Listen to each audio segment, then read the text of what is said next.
All right. This is Fernando. What are we working on today, buddy? Today we're working on a pair of 1968 Chevy Nova II A-pillars. And we have the original ones here that we want to rewrap and restore, which is we've already done a little bit of body work on the A-pillars and stuff. So what we do is try to cover up the cracks as much as possible. And they're still in fairly good shape, so just a black vinyl. So right now what we're going to do after all the body work is shoot our adhesive. Yeah, we got our black vinyl. Okay. And then well, that's real leather, that one. Hey, tell me what happened to the ones that came with the TMI kit. What was the deal with those? The ones that came with the TMI kit did not fit. They were too big and bulky, and they didn't fit with the dashboard properly. And they were made out of fiberglass too, huh? Yes, those were made. So that profile just didn't work. It didn't fit. They didn't work. They were a little too big. So we went back with the original ones, restored them, rewrapping them right now. So let's shoot the glue, because the glue is going to take a few minutes to tack. Like 10 minutes or so. You want it gas off, so it's tacky. You want it to be dry, pretty much, and then you'll reactivate it with the steamer or heat gun. Dude, what's that on your nose? Damn. Hey, watch the camera. Hey, I want to ask you, if you were to peel the vinyl, or I mean the whatever they used from the TMIs, the new, those fiberglass ones, that wouldn't work, because basically you'd have no finger grabbing around the perimeter to work with, huh? Yeah. They'd be too tight. Yeah, so so you're gonna start new, basically.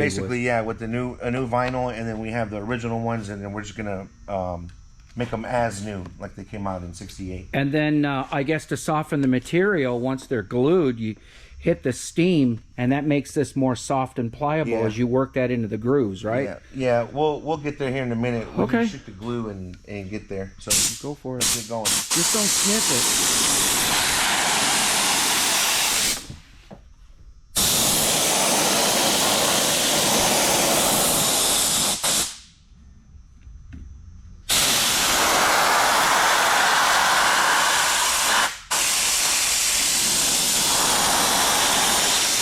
Hey, bro, what are you shooting at? 100 PSI? I don't know. Whatever you got. It's up like there. 400. That I know. I don't have a regular on there, but.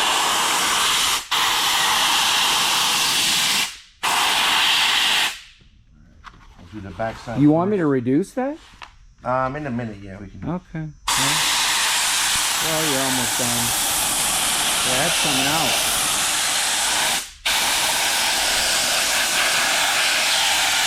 Then again, you got an adjustment on the can. Are you getting glue over my lens? Dude.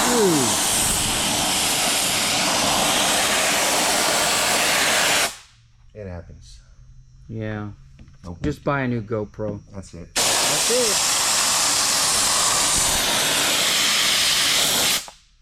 it. Alright, so. Cough up some money for the new GoPro.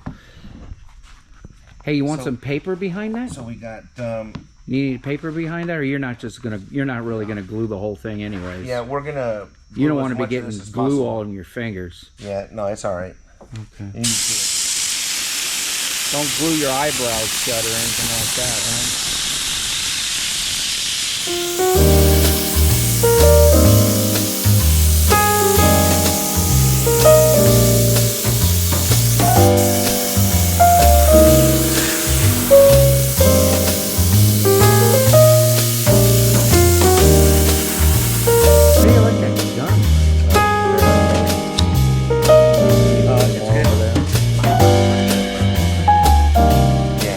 Let this tack, and we want it to be not wet. We want it to literally be yellow. It'll turn yellow. Sure. And then once we do that, then we can start. Yeah, we call that, even in veneering, like woodworking, we call that gassing off. And the only difference is in woodwork. Well, it's similar here, but let's say you're going to veneer this table, and you need to get spot on line. Once you bond, that's it. It ain't coming off. Yeah, that's the good thing about heat. And is after you spray this, steam and stretch, and you pull. can let it dry out, and then with either your heat gun or with the steamer, you can reactivate the glue, and it'll come back and get nice and warm and sticky, and it won't lift off your panel after you prep, if you prep it right. So if you scuff up your panel with some like 36 or 50 grade or whatever, and it'll get those nice deep grooves in that panel, the glue will go in those grooves, and then you'll have a really good bond.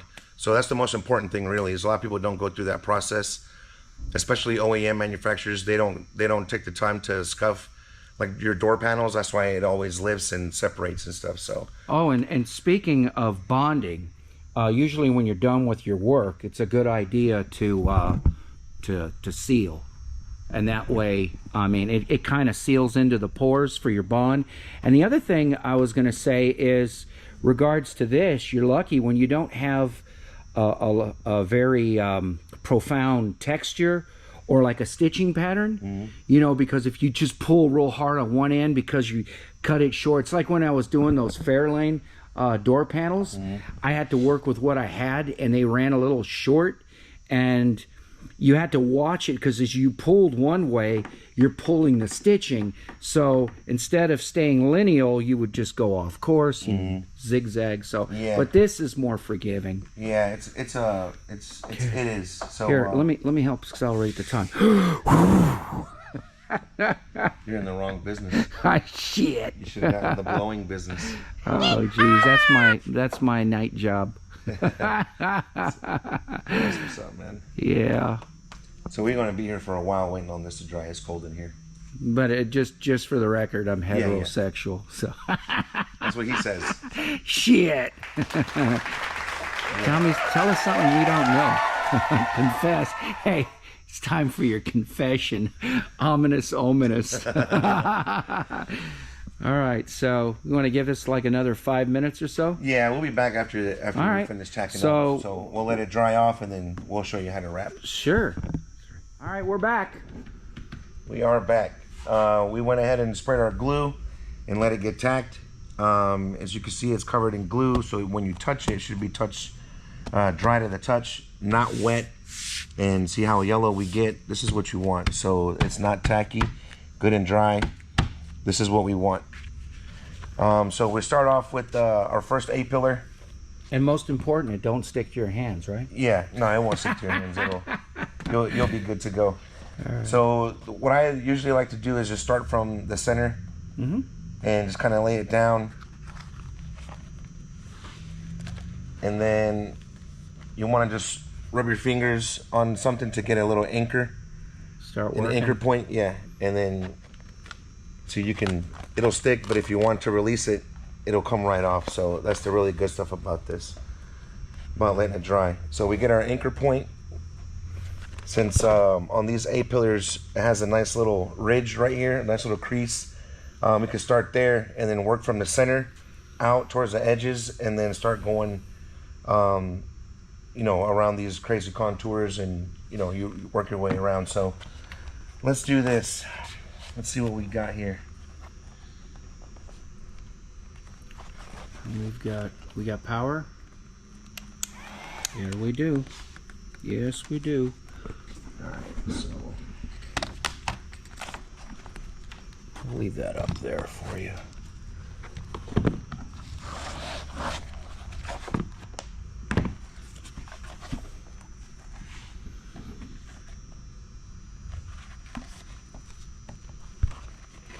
So, it looks like it helps to have fingers, huh? Yeah. Yeah, it's really good to have all of your fingers. I broke this one, and it took about 11 weeks to heal, and it's still not fully healed. So when you have to rely on 9 other fingers that don't do the same job as your middle finger, it's not. Needless to say that you were deprived. Yeah. Had to be a little bit more vocal at that point. Yeah. So what we want to do. In the traffic sense, right? Yeah. In every sense. You son of a. This is Atlanta. Beep, beep, beep, beep, beep. Yeah. It gets real beepy, especially during Isn't traffic. that funny? A lot of these cities, they could be an hour away, and they go, "Yeah, we're in the Atlanta area." Yeah. If you live 2 hours, hour and a 2 half, hours 2 outside hours of away. Atlanta, you're in Atlanta. You're in Atlanta. You're still in Atlanta. That's it. So having a steamer is also really good. Okay. Because once you add this steam, it's just basically heat. Yeah, it helps to reactivate the glue a little more. It'll relax the material. Yep. And see, it'll just fall on its own. And then it'll also let you stretch it a little bit more, and you get a little more pull and stretch on your panel. So you don't necessarily have to put the steam on your glue side or on your panel side. You didn't want to do that. You want the vinyl side. And just give it some good heat, and you can literally let it sit on there, and then you can just watch it fall on its own. So once it gets nice and loose like this, it'll be ready to work. And just trying to get all your sides nice and even. And then come lunchtime, you can just flip that sucker around and heat your food, right? Yeah, you can steam your broccoli if you guys are vegan. She. No. I'm a meat eater. Meat and potato, man. You know, what we used to do in like California, it'd be like 90 to 100 something outside. And opposed to cold, like when it gets real ice cold here, it gets down to what, 12, 14 sometimes? Yeah. They call it all season. It's like every day is all seasons in each day. Yeah. And sometimes. But we would leave that out on, say, the roof, the hood of the car, like, and just lay the fabric out. And man, it's like having a steamer. Yeah. And it just take a few minutes, 10 minutes, that's about it. The sun is also really good too, because once you get your seats or your headliner or whatever in there, and whatever small little wrinkles, the sun will work it out itself. Leather never stops really like shrinking. You can shrink it a lot, and so it's good to work with really good leather. A lot of companies like to use a lot of cheaper stuff, so it won't look or last as long. But yeah. And I can see we used a heat gun, but the heat gun basically, again, it softens the material so it's more pliable and you can stretch and work all the crank. Like over here, you're just going to heat that up in the end and then take like the end of like a maybe Sharpie or something. Sharpie and push that in. Yeah, because we still got some glue, but yeah. The you important thing is in there. when you get to stuff like this, just kind of always work it back and forth, and then push down in those screw holes. Do you want to kind of do that right now before you finish this, so that way you can stretch? You know what I mean? It's good right there. Because otherwise, you figure that would stretch even more, require more stretching. Yeah, once the whole perimeter is done. You don't want to overstretch. No, exactly. You don't want to overstretch it, because then your material will eventually start to tear, and the more tension you have on a corner piece, it's just like on paint. You don't have that much material on the corner, so any little nick or bump, and then you tore your material, and then you got to start all over. Then again, it's nice to have quality materials, huh? And tools. Yeah, that too. And your finger, and your forefinger. Fingers. Yeah. All right. Well, listen, I'm going to leave you alone, let you do your magic. Cool. And as soon as you're done, and then basically, you're gonna take these nice little snippers here, cut off the excess, or actually a nice fine.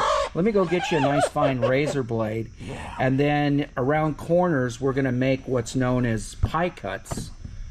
And we're going to show you how that's going to, when he's done, we'll show you how that's done proper, and how it's supposed to look, opposed to the Fairlane that I did a few weeks ago. But I tell you what, this is a lot like monocoating airplane wings, you know? Yeah. But this is actually more forgiving than the whole fuselage, you know, and all the different contours and around the... when we wrap the entire plane, the rudder and the rear elevator and the wings and stuff. And again, quality, I think it was monocoat.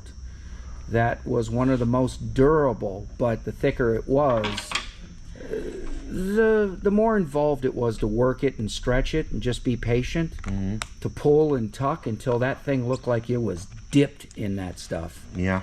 All right, well, gonna let you be and finish that one off and holler at me, and we'll take a look at that. Sounds great. All right, guys. See you guys soon.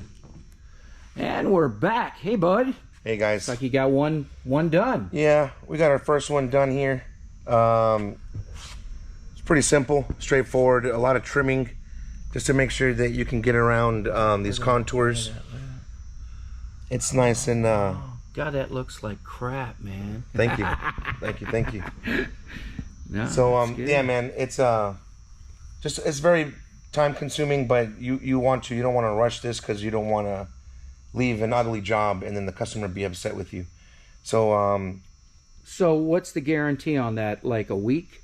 Oh no. As soon as I leave the shop, that's it. That's yeah, that's it. All right, cool. So that's better than most, you know that? Yeah. So, and on this, we were just discussing in the holes here, we're going to use a countersink Phillips screw, but it's got like an outer countersunk washer in there. So as we press up against there, the head of the screw, as we're turning and fastening, it'll swivel within the dish, I guess you could call it, or countersunk washer. And that way not twist and turn and pull on this. Mm-hmm. So that way you can fasten this down, and then with that swivel, it's going to allow this to actually just push it straight down, rather than kind of like if you were to drill, you know what I mean, and you catch the material and you twist it all up. So yeah, that all right, and then you're just finishing up the other one. Yeah, I'm just waiting on the steamer to get all right, dude, to heat up the water, and then we'll do the same thing all over, but just mirror opposite. It's basically the same thing. So, and the guarantee is they're gonna fit like they should. Yes, I already test fit this one.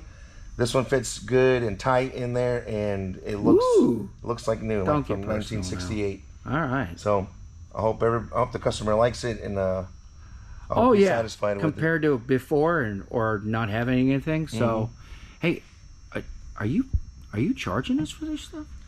Yeah. No. Oh, it was breakfast this morning. Yeah. That was it. I knew there was a catch. Shoot. That's how you get on your upholstery guy's good side. You either bring up cash or food, or just includes rub donuts. His shoulder, right? No, and flash some of that in front, right? Yeah, we like cash. Yeah, we don't like to be touched. Yeah, while it's still good. What does that always say? Cash rich today, digitally poor tomorrow. The way things are going, we don't know. Yeah, anyways, we'll see what happens. All right. But yeah, that's pretty much it, guys. So, all right, thanks. Yep. You guys have a good one. Take it easy. Out. Hey, thanks again for tuning in to another episode of American Garage TV. We will see you on the next video, and thanks for watching. Bye-bye.